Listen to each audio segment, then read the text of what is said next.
Hi, everybody. My name is Christian Ross, and I'm with Ross Title and Escrow.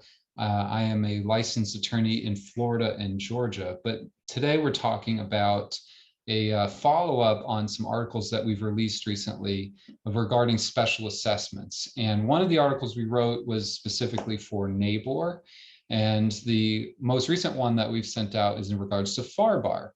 And I wanted to talk about FAR-BAR because FAR-BAR actually includes this information on the Condominium Rider A and the Homeowners Association Community Disclosure Rider B. And when we look at those, I want to summarize it. You'll have to look at the article for a more detailed explanation, but I want to just try and simplify it even further.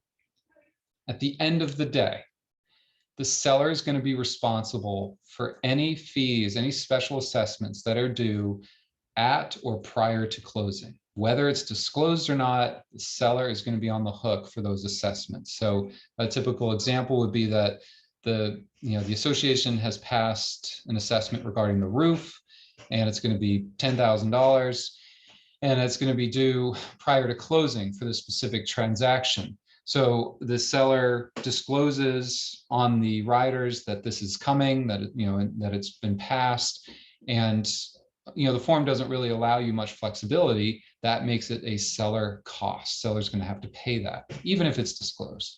Now, alternatively, the next scenario would be if something gets passed and it's due after closing.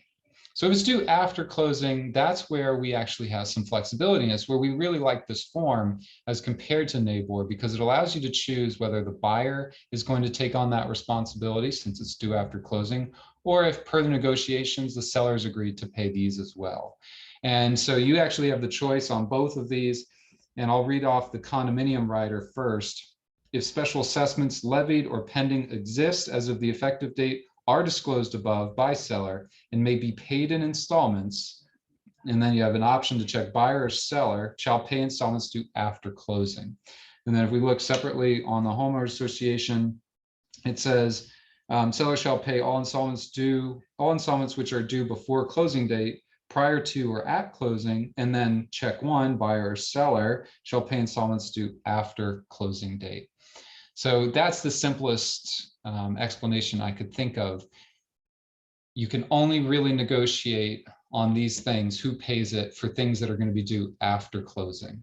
Alternatively, if you wanted to modify these forms and kind of go change the verbiage, you could do an addendum or some sort of special language that puts the onus back onto the buyer, even for items that are going to be due prior to or at closing. I'm going to leave you with one last thought. This is a very hard thing for sellers to get information on, especially if this is a second home or they're just not that connected to the association and the board meetings. And one of the comments we'll hear often is that it is really hard for a seller to get this information, and separately for their realtor to get it, it's nearly impossible. So why do these contracts read this way? Because it seems that if you're really looking at it from that perspective, that it's inherently unfair. I will tell you what we've come up with is that it would be even more unfair for a buyer to be obligated to a special assessment that they had no opportunity to know about. As hard as it may be for the seller to know this information, it would be impossible for a buyer to get it unless they already owned a property within the association or had some other sort of information. So in choosing between two bad outcomes, a buyer who has very little information, a seller who has very little information, or a buyer who has zero information, these forms go to protect the buyer. They're going to make it the seller cost because they're the ones that own the property, and they're the ones that have more access. So again, I hope this is helpful. Call our office, Ross Title.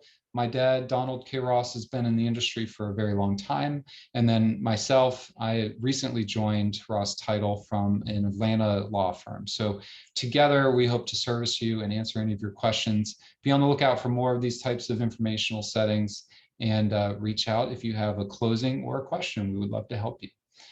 Best of luck, and give me a call if you need me. Thanks.